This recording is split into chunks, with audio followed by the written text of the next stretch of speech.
Jajang! Ang social guys ng spaghetti pancake natin. So, ang gagawin natin guys, maghihiwa muna tayo ng ating fruits. Syempre, hindi natin sasaktuhin na kamukha yung ating, guys, yung ating gagayahin. So, ito, meron tayong orange na tuyot. Yan, natuyot na yung orange natin kasi walang pumapansin. Ito yung dala ng kaibigan ng asawa ko. So, tanggalin natin yung balat para naman magandang tingnan. Tuyot na siya pero makakain pa yan guys. Pagtiyagaan na natin yan. Tapos, slice lang natin. Meron tayo ditong kiwi at babalatan lang natin. Ba, nakakatuwa.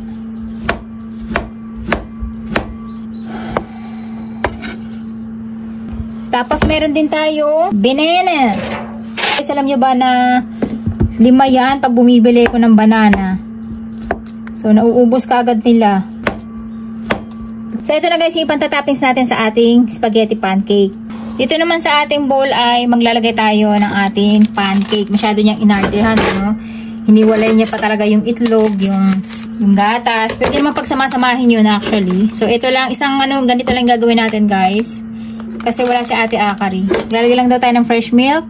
So, tatansyahin lang natin guys. Kasi pag malabnaw yan masyado, baka iba yung kalabasan. Isang pack guys, isang itlog. Equivalent to isang itlog yan. Matik yan. Ayan, may kasama pang balat. Then, maglalagay daw tayo ng vanilla. Tapos, lalagyan na natin yung ating butter. So, sa mga sanay na sa akin, wala nang sukat-sukat yan guys. So, mas maganda guys pag wag purong gatas. Alam nyo, for me mas gusto ko yung hindi purong gatas. Mas gusto ko naglalagay ng tubig. Mas maganda yung kanyang texture kapag may tubig. Iba. Mas nasasarapan ako. So, it's up to sa inyo guys kung gusto nyo ng purong gatas. So, medyo dry. Magdadagdag pa tayo ng tubig. So, medyo malapot. Yung ginamit kasi natin pancake guys, medyo mochi-mochi yun. Yung brand niya. Add na lang tayo ng gatas. Ito instant tong natin, hindi natin kailangan maglagay ng asukal kasi medyo manamis-namis na tong mixture ng pancake. So ayan guys, I think tama na tong itong texture na yan. So maglalagay tayo ng ube guys, pero hindi natin papakaluin. Parang napadami. Natin dito guys, parang marble lang. Hindi natin mahanap yung ating imbudo, ang gagamitin natin ay yung ating piping bag. Ayan.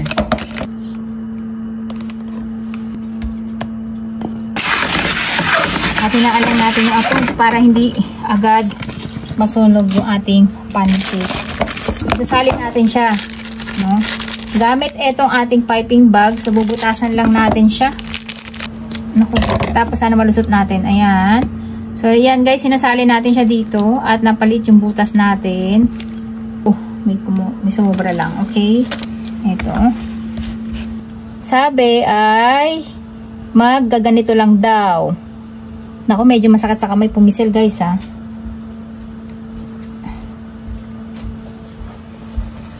Dire-diretso kaya natin to. Ay naku, to pumuputol. Walang hihinga. Walang hihinga.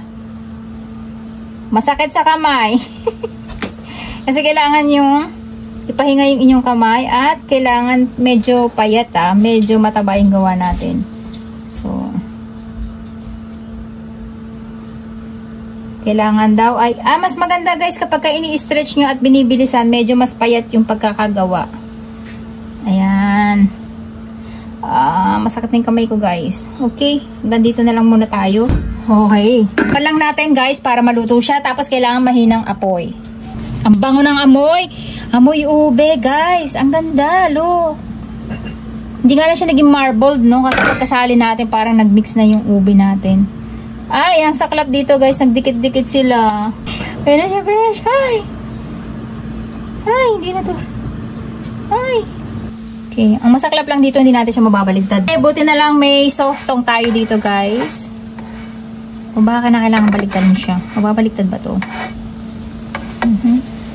Ay, nagkanda putol-putol guys. Oh my gosh.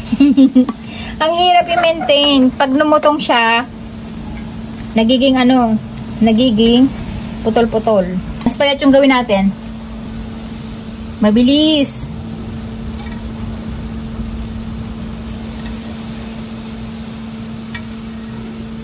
Ang sakit na ng kamay ko. At naging oblong.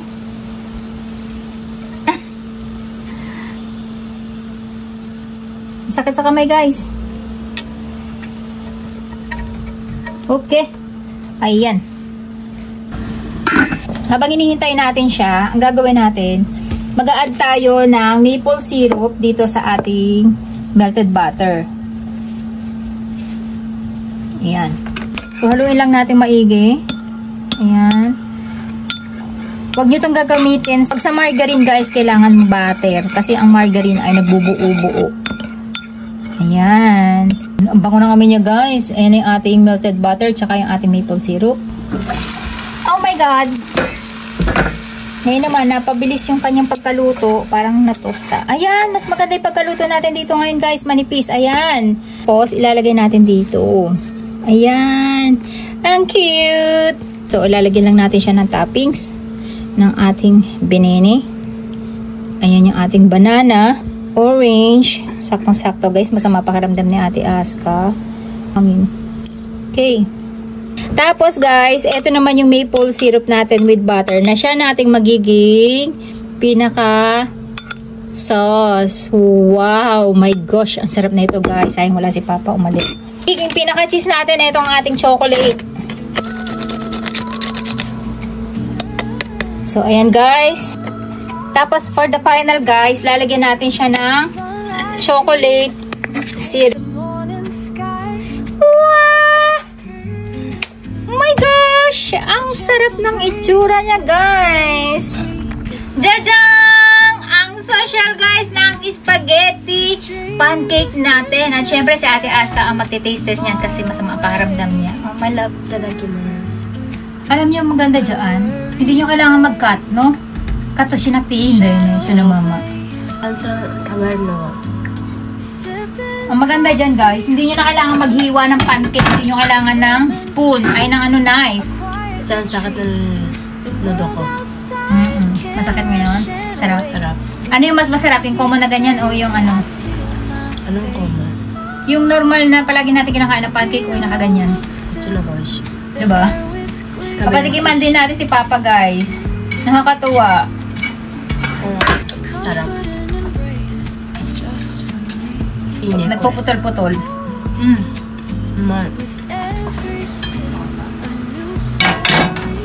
So tayo naman na magti-taste test, guys. Kailangan natin ng ilaw kasi ang dilim eh. Ate Aska kasi, guys, nasisilaw. Sa tadakimasu, pag wala tayong ilaw kasi baka hindi nyo makita at hindi nyo makita yung sarap ng ating kinakain.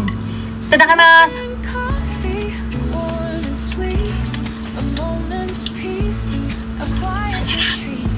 Grabe, guys, ang sarap. Palaga akong makain ng spaghetti. Tapos yung butter natin. Ang sarap. Parang ang sarap niya, guys, kung meron siyang ano, whipped cream. Hindi ko makita whipped cream ko eh. Kasi parang yung ref ko. Ayaw magkalkal. Ayun pa. Sarap. Tapos with kiwi ah. Sarap ng pancake, guys. Pag sinabayan nyo siya ng fruits. Yung ube natin, hindi ko masyadong nalalasahan. Pero yung aroma niya meron. Sarap.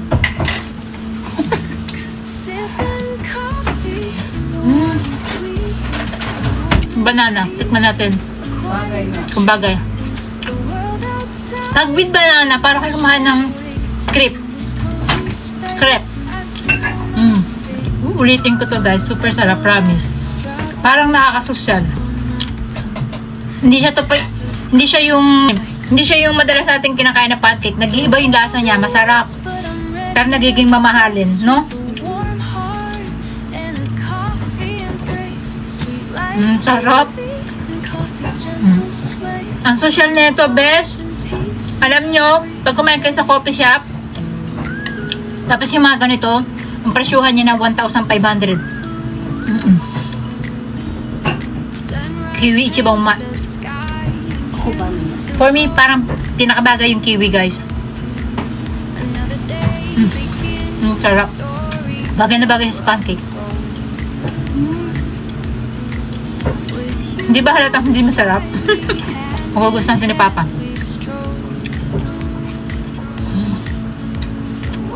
Sarap ng butter kasi, tsaka nung ano, maple syrup.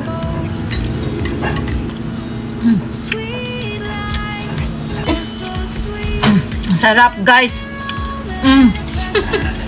Parang mas bumagay na bagay yung fruits dun sa pancake nung ginawa natin parang noodles.